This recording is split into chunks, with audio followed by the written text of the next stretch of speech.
అందరికీ నమస్కారం. ఈ మధ్య కాలంలో చిన్న సినిమాల హవా నడుస్తుందంటే ఏమంటారు? అయితే రీసెంట్గా వచ్చిన రాకాస మూవీ నిర్మాతలకి కాసుల వర్షం కురిపిస్తుందట. సో దాని గురించి ఒకసారి క్లుప్తంగా డిస్కస్ చేసే ప్రయత్నం చేద్దాం. ప్రస్తుతం మనతో సినీ క్రిటిక్ జగదేవ్ గారు ఉన్నారు. వెల్కమ్ చెప్దాం. Hello sir. సార్, నిజంగానే చిన్న సినిమాలు చాలా వరకు సక్సెస్ అవుతున్నాయని చెప్పాలి కదా. ఏంటి సార్, ఈ మూవీ కూడా నిర్మాతలకి మంచి కాసుల వర్షం కురిపిస్తుందని టాక్ నడుస్తుంది. కురిపించబోతోంది, ఎందుకంటే ఇంకా ఏప్రిల్ ఫస్ట్ వీక్ లో ఎప్పుడు రిలీజ్ అంటున్నారు. నెట్ఫ్లిక్స్ అంటే నెట్ఫ్లిక్స్ వాళ్ళు కొనుక్కున్నారు. కొనుక్కోవచ్చు, దానికి ఏముంది. ఇప్పుడు రీసెంట్ గా జననాయకన్ సినిమా అమెజాన్ వాడు ఎవడో 150 కోట్లు కొనుక్కున్నాడంట. మళ్ళీ ఆగిపోయేసరికి రిటర్న్ క్యాన్సిల్ చేసుకున్నాడంట. రిలీజ్ అవ్వకముందు కూడా చేసుకుంటారు. అలాగే తగ్ ఆఫ్ లైఫ్ కమల్ హాసన్ గారిది, అది కూడా అంతే కదా. 100 కోట్లు 120 కోట్లు కొనుక్కున్నారు నెట్ఫ్లిక్స్ వాడు. ఎప్పుడైతే సినిమా అటర్ ఫ్లాప్ అయిందో, మేము ఓటీటీ కూడా రిలీజ్ చేయం, మా డబ్బులు మాకు తిరిగి ఇచ్చేయండి అని చెప్పారంట. అంటే ఎక్స్పెక్టేషన్, ఒక మణిరత్నం కమల్ హాసన్ కాంబో అనేసరికి ఒక ఎక్స్పెక్టేషన్. అయితే ఇక్కడ నెట్ఫ్లిక్స్ లాంటివి చిన్న సినిమాలకి బాగా ప్లాన్ చేసి కొనడం లేదు, జస్ట్ 10 కోట్లకే దక్కించుకుందంట. ఏది రాకాస, దట్టు నిహారిక ప్రొడ్యూస్ చేశారు. రీసెంట్గా కమిటీ కుర్రాళ్ళు హిట్తో మంచి ఊపు మీద ఉన్నారు ఆవిడ. సో ప్రొడ్యూసర్గా ఆమె కొన్ని సినిమాలు, చిన్న చిన్న సినిమాలు చేస్తున్నారు. తర్వాత టీవీ ప్రోగ్రామ్స్ కూడా చేస్తుంది ఆవిడ. అయితే ఇక్కడ అంటే స్టోరీ సెలక్షన్ వినడము, దాన్ని కరెక్ట్గా అవుట్పుట్ వచ్చేలాగా చూడటము, భారీగా ఖర్చు కాకుండా కరెక్ట్గా ప్లాన్ చేస్తే 20 నుంచి 30 రోజుల సినిమా అయిపోవాలి. ఒక కాల్ షీట్స్ అన్ని తీసుకొని జాగ్రత్తగా ప్లాన్ చేసుకొని, ఒకరి కాల్ షీట్ని దాని కంటిన్యూషన్గా ఆలోచించుకొని, అలా అది చాలా కొద్ది మంది దర్శకులకే ఉంటుంది. ఓకే. సో అలాగా ఈ రాకాశకు సంబంధించి కూడా నిహారిక గారు దర్శకత్వ పర్యవేక్షణ అని కూడా అనొచ్చు, బట్ దర్శకుడు కొత్త, ఆయన పేరు గుర్తులేదు, అవకాశం ఇచ్చినట్టు ఇచ్చారు. అయితే మ్యాడ్ సినిమాతో మంచి క్లిక్ మీద ఉన్నాడు ఎవరు, మన Sangeeth Sobhan. Okay. Mad Square, అలాగే కామెడీ టైమింగ్ కూడా చాలా క్లిక్ అయింది. అంటే నిజంగా వర్షం దర్శకుడు కీర్తిశేషులు శోభన్, ఆయన కష్టం, ఆయన పేరు లేకపోయింది అనుకుని బాధపడుతున్న టైంలో ఆయన కుమారులు ఇద్దరు క్లిక్ అవ్వడం నిజంగా సంతోషకరమైన విషయమే. ఎందుకంటే పెద్దవాడు సంతోష్ శోభన్ రీసెంట్గా ఆయన కపుల్ ఫ్రెండ్లీ కూడా బాగా ఆడింది. ఈ మధ్యకాలం రిలీజ్ అయిన సినిమాల్లో కపుల్ ఫ్రెండ్లీ ఒకటి బాగా ఆడింది. తర్వాత ఇప్పుడు సంగీత్ శోభన్ కూడా మ్యాడ్ చూస్తే అసలు ఎన్నిసార్లు చూసినా బోర్ కొట్టదు, అంత జోవియల్గా ఉంటుంది.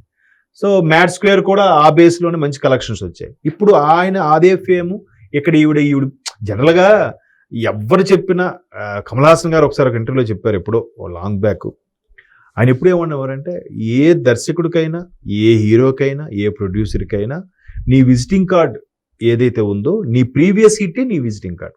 అంతే కదా. ఇప్పుడు మీకు సినిమా తీశారు, మీ ముందు సినిమా హిట్ అయితే నెక్స్ట్ దర్శకులు క్యూ కడతారు, లేదా ప్రొడ్యూసర్లు ముందు వచ్చి అడ్వాన్స్ ఇస్తారు. ఫ్లాప్ అయింది అనుకోండి, ఎవరు వస్తారు? ఎవరు డేర్ చేసి తీయలేరు. సో అలాగా అక్కడ ప్రొడ్యూసర్గా ఆవిడ సక్సెస్గా ఉంది, ఇక్కడ హీరోగా ఈయన సక్సెస్గా ఉన్నాడు. సో దానికి తోడు ఈ మధ్యకాలంలో కామెడీ హర్రర్కి ఒక ట్రెండ్ నడుస్తుంది ఈ రాజాసాబు లాంటి సినిమాలు. సో కామెడీ హర్రర్ ట్రెండ్ నడుస్తుంది కాబట్టి అంతెందుకు కాంచన ఇప్పటికి ఎన్ని సిరీస్ వచ్చింది, అన్ని సిరీస్ కూడా కామెడీ కోసం ఎక్కువ మంది ప్రిఫర్ చేసి చూస్తారు.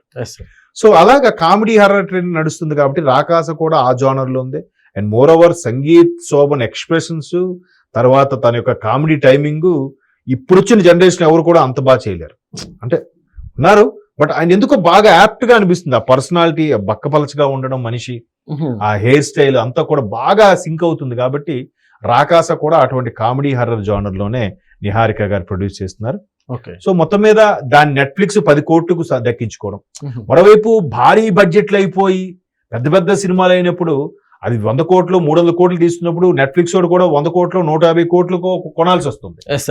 ఒకవేళ సక్సెస్ అయిపోతే తిరిగి అమౌంట్ ఇవ్వండి అని అడగడం, ఇది పెంట అయిపోతుంది కదా, షేమ్ గా అనిపిస్తుంది. ఇప్పుడు జననాయకనే తీసుకోండి, 150 కోట్లు కొన్నారంట, ఇప్పుడు వివాదాల్లో ఉంది, వద్దు మా అడ్వాన్స్ మాకు ఇచ్చేయండి అని తీసేసుకున్నారు. అంటే కొంత ఇస్తారు, తర్వాత స్ట్రీమింగ్ అవుతున్న కొద్దీ వీళ్ళ అమౌంట్ కొద్ది ఇరుపుకొని మిగతా అమౌంట్ వాళ్ళకి ఇచ్చే ప్రయత్నం చేస్తూ ఉంటారు. సో ఇది సింపుల్ గా 10 కోట్లుగా కొందంట నెట్ఫ్లిక్స్. వీళ్ళ బడ్జెట్ కూడా మహా అయితే ఒక 10 కోట్లు పెట్టి తీసుంటారు. ఇంకా రిలీజ్ డేట్స్ ఉన్నాయి, అలాగే తెలంగాణ, ఆంధ్ర వాటిలో కూడా రిలీజ్ చేస్తారు, ఓవర్సీస్ లో కూడా రిలీజ్ చేస్తున్నారు. ఒక 35 స్క్రీన్లతో ఓకే చాలు కదా. ఆ 30 స్క్రీన్లే మాక్సిమం ఆ 10 కోట్లు వచ్చేస్తుంది. ఫర్ ఎగ్జాంపుల్ చెప్తున్నాను నేను, 10 కోట్లతో సినిమా తీసింది అనుకోండి, ఆల్రెడీ ఓవర్సీస్ లో 10 కోట్లు, లోకల్ గా 10 కోట్లు, నెట్ఫ్లిక్స్ లో 10 కోట్లు, 10 కోట్లు తీస్తే 20 కోట్లు లాభమేగా. అవును. భారీగా బడ్జెట్ పెట్టేసి అప్పులు కట్టలేక ఇంట్రెస్ట్లు, ఫైనాన్స్లు, ఈ తల్లపు కన్నా ఇది ఈజీగా ఉంది కదా. అవును.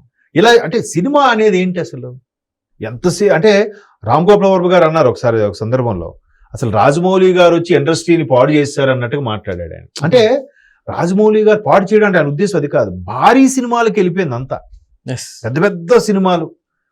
రాజమౌళి గారి సినిమాల తర్వాత సుకుమార్ గారి సినిమాలు, పుష్ప, అవి కూడా భారీ సినిమాలు. ఒక్కొక్క హీరో 2 ఏళ్ళకు ఒక సినిమా చేయడం, ఇండస్ట్రీకి ఎంత ఇబ్బంది చెప్పండి. సామాన్యులు ఎలా బతుకుతారు, 24 క్రాఫ్ట్స్ యొక్క వాళ్ళు ఎట్లా బతుకుతారు, జూనియర్ ఆర్టిస్టులు వీళ్ళందరూ కూడా. సో ఇట్లాంటి చిన్న సినిమాలు వస్తే అందరికీ 3 పూట్ల తిండి దొరుకుతుంది, అవకాశాలు లభిస్తాయి. పెద్దగా ఒక నష్టం వచ్చే పెద్ద నష్టం కాదు కదా, లాభం వస్తే హ్యాపీ. 10 కోట్లకి 50 కోట్లు. ఇప్పుడు అంతెందుకండి, కాంతారా ఏ ఎక్స్పెక్టేషన్ తో వచ్చిందా, భారీ బ్లాక్ బాస్టర్ అయిపోయింది. చాప్టర్ 1 కాదు, ముందు చెప్తున్నా, ఫస్ట్ వచ్చిన కాంతారా. తర్వాత ఏదది బిచ్చగాడు, గుర్తుందా మీకు? బిచ్చగాడు సినిమా అసలు చాలా ఊహించలేదు. 8 కోట్లకు ఎంతకో కొన్నారంట. ఏమైంది, ఏకంగా 60-70 కోట్లు లాయించింది. రీసెంట్ గా టూరిస్ట్ ఫ్యామిలీ చూసారా, అది మొత్తం సినిమా ఆయన ఖర్చే 8 కోట్లు అంట. రెమ్యునరేషన్ పెద్దగా నోన్ స్టార్స్ ఎవరు లేరు, ఒక సిమ్రాన్ గారు తప్ప. ఆ తర్వాత ఆయన పేరు ఏదో ఉంటుంది, ఆయన ఇంతకు ముందు శంభో శివశంభో లాంటి సినిమాలో కూడా చేశాడు ఆయన తప్ప. మిగతా అందరూ చిన్న చిన్న సైడ్ క్యారెక్టర్ల వాళ్ళే కదా. సో అది 80 కోట్లు కలెక్ట్ చేసిందంట.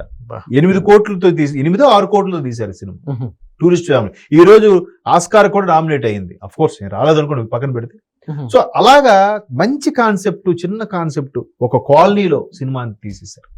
కమిటీ కుర్రాలు అంతే కదా, ఒక చిన్న విలేజ్ లో తీసిన సినిమా బ్లాక్ బాస్టర్ అయిపోయింది. సో ఇప్పుడు రాకాసా కూడా అదే కాన్సెప్ట్ లో ఉంటుంది. ఖచ్చితంగా కామెడీ హర్రర్ కాబట్టి అందరికీ నచ్చుతుంది. ఇప్పటికే నెట్ఫ్లిక్స్ ద్వారా, తర్వాత శాటిలైట్ రైట్స్ ద్వారా, కొన్ని ఆడియో రైట్స్ ద్వారా అమౌంట్ వచ్చేసిందని టాకు. చూద్దాం మరి. నిహారిక గారు మంచి ఈ మధ్యకాలం లక్గా పరిగెడుతుంది కాబట్టి ఆవిడ టీవీ షోస్ కానీ, ప్రొడ్యూస్ చేసే సినిమాలు కానీ, అలాగే అటువైపు సంగీత్ శోభను కూడా మంచి స్టార్లో, అంటే జనరల్గా అలా కలుస్తుందండి. ఆ స్టార్డమ్, లక్కీ ఫేవర్ అవ్వడం, తర్వాత వాళ్ళకి కష్టపడి పనిచేయడం, అన్ని మింగలప్ అయ్యి ఆ సక్సెస్ అలా పయనిస్తుంది. అట్లా ఆ సమీకరణాలు కూడా అలా జరుగుతుంటాయి. ఓకే. సో రాకాస ఖచ్చితంగా బాగుంటుందని అనిపిస్తుంది. చూద్దాం మరి. Okay sir, thank you.